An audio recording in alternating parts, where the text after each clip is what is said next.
JB, hoje eu estou olhos nos olhos com um dinâmico empresário. E para inaugurar o novo estúdio do programa JB, nada melhor do que o presidente desta emissora, Santa Cecília TV. Também dirigente da Rádio Santa Cecília e pró-reitor da Unisanta. Falo de Marcelo Pirillo Teixeira. Eu não preciso dizer, né, da minha felicidade do João de você estar aqui hoje, né? A minha também, viu, Clara? Parabéns, né, pelo programa e principalmente pelo estúdio, né? O cenário, tudo muito característico, a gente fica bem à vontade, primeiro pela apresentadora, né? Que já deixa a gente também bem à vontade. E agora também com o estúdio tão bonito. Ficou muito bonito, parabéns, né? o JB, parabéns você também, que vocês tenham mais sucesso ainda do que vocês já têm. Assim seja, viu, Marcelo? Muito obrigada por essas palavras. E é assim, quando a gente recebe votos e desejos de uma pessoa bem-sucedida como você, é ótimo, porque a gente também fica bem-sucedido e cresce. Com certeza.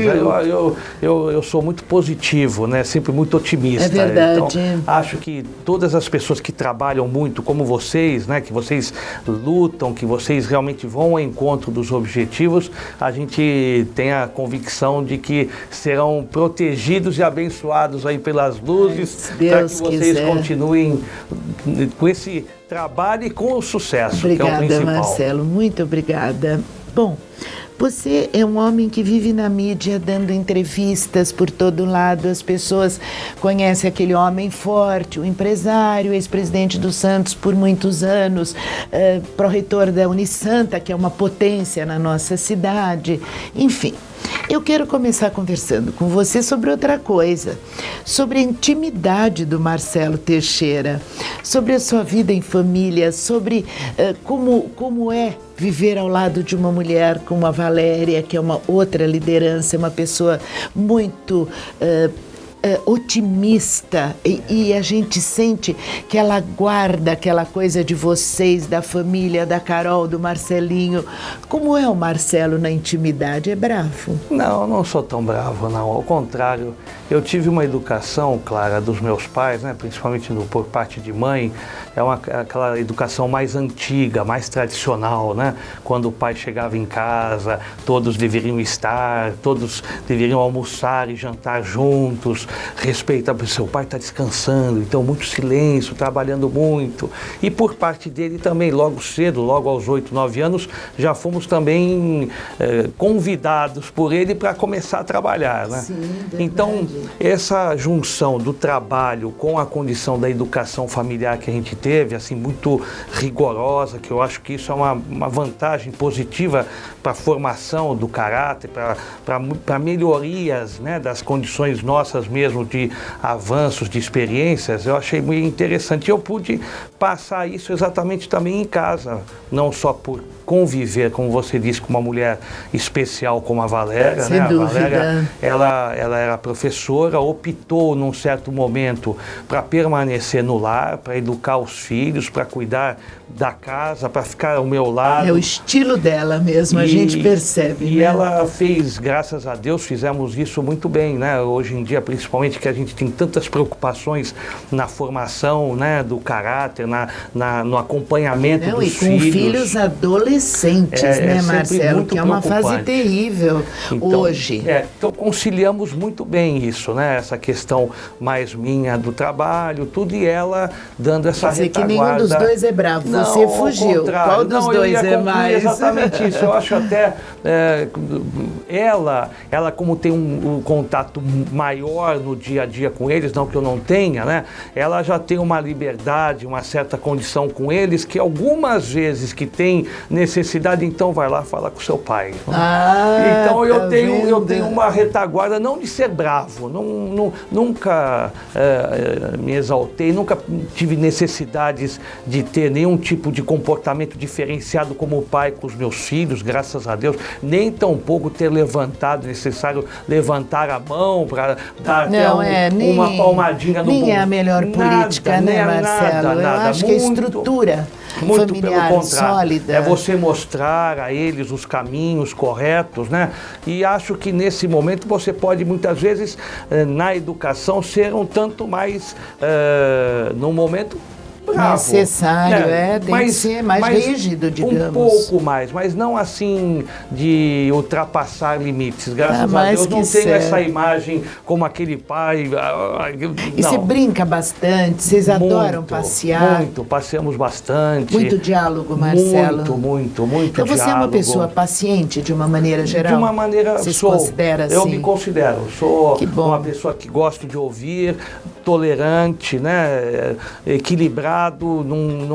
Agora, lógico, num certo momento que você perceba que há necessidade de que haja uma interferência maior, sim. Tem que agir. Mas não assim de uma forma tão truculenta, de uma forma violenta, isso nunca. Não, é uma coisa sabe, assim. Isso a gente percebe em você, nas suas irmãs, na Lúcia, na Silvia, nas que eu mais convivo. Agora, falando disso, de família, me ocorreu uma coisa. É claro que o nosso saudoso Milton Teixeira deixou muito legado para vocês, né?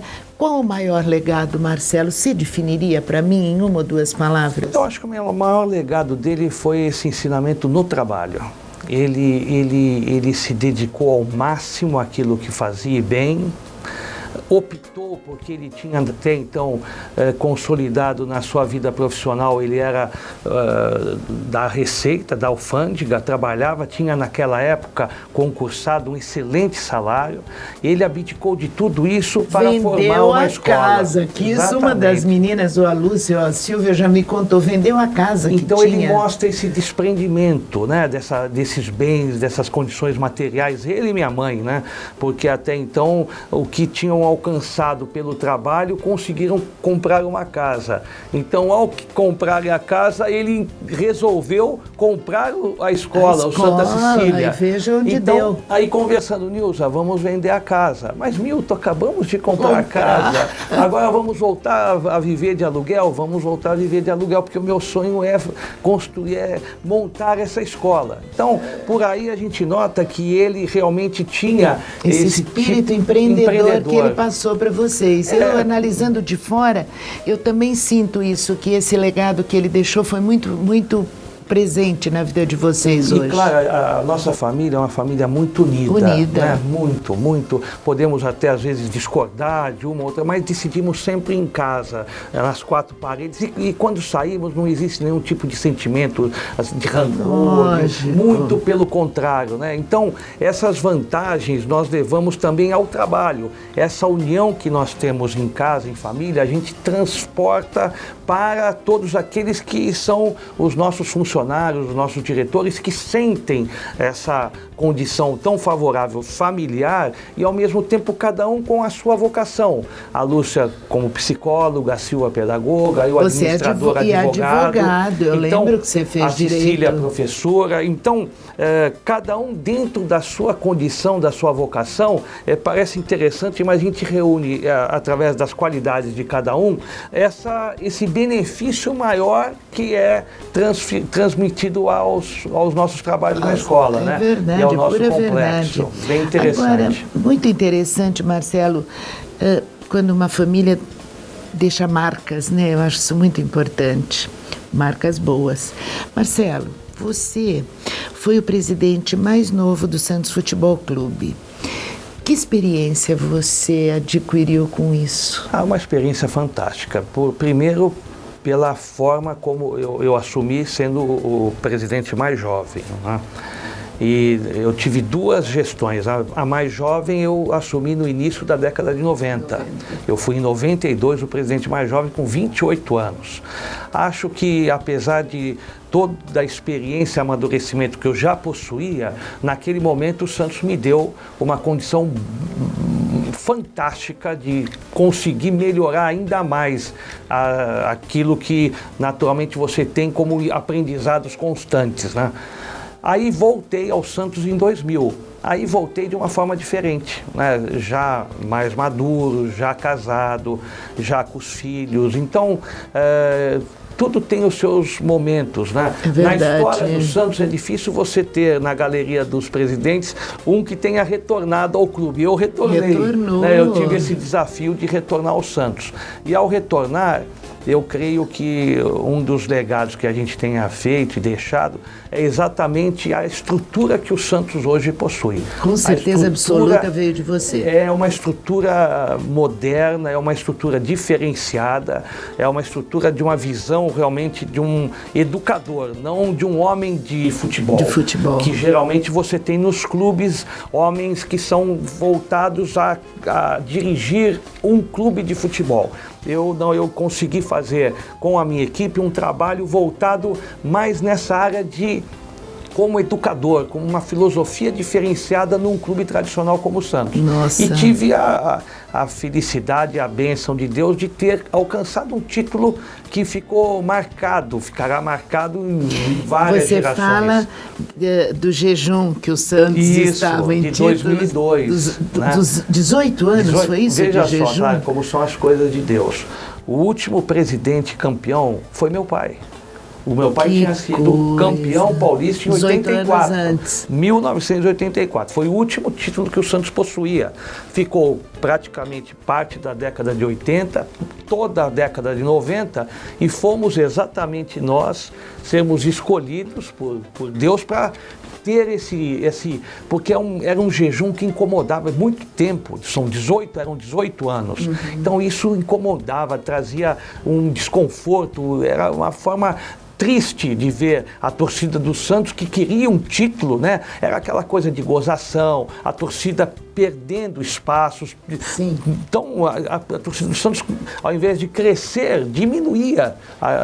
Então aquela coisa de ir numa sala de aula, quem é santista aí? Os santistas tinham vergonha, né? Por quê? Porque Santista, o São Corinthians ganhou, o São Paulo ganhou, o Palmeiras ganhou e o Santos não ganhava. É verdade, então foi uma glória, pelo amor né? de Deus. E aí eu pergunto a você, você considera a sua história no Santos Futebol Clube, com esse título e com tudo que você fez, uma missão cumprida, Marcelo? Uma missão cumprida, tenho certeza, porque se você imaginar um presidente que quer conquistar glórias, vitórias, títulos. Graças a Deus alcançamos, fomos campeões brasileiros, 2 vezes campeão paulista, 2 vezes, várias vezes vice-campeão da Libertadores. Uhum. Então participamos 6 vezes da Libertadores da América consecutiva. E acho que o principal não só é essa reconquista da autoestima do torcedor, mas principalmente, Clara, como eu comentei agora, é uma estrutura montada. Você veja hoje, esses garotos que estão surgindo do Santos são garotos ainda da nossa época, são garotos que foram descobertos, formados por nós e que agora estão recebendo. Então a gente nota a estrutura da forma como foi montada, é uma estrutura realmente muito, muito forte. Muito perfeita. E que em todas as áreas, não só no futebol, né, em todas as áreas são bem profissionalizadas, no sentido de alcançar resultados como o Santos vem alcançando. Olha, Marcelo, nós chegamos ao finalzinho do nosso tempo. E eu quero convidar você para continuar bom, né? mais um programa comigo. Você pode ficar mais um bocadinho? É um prazer. E eu vou dizer mesmo, você começou falando, e nós vamos terminar agora, dos meninos novos do Santos Futebol Clube, dos meninos da Vila.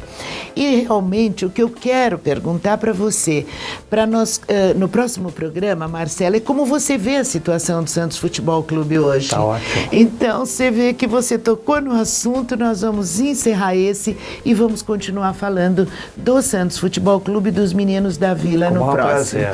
Muito obrigada pela tua presença, agradeço, tá, Marcelo? Clara. E vamos continuar juntos, Com certeza. tá bom? Obrigado. JB, e para você, um beijo. Continuamos no próximo conversando com o presidente desta casa, da emissora Santa Cecília, Marcelo Pirillo Teixeira. Até lá, JB.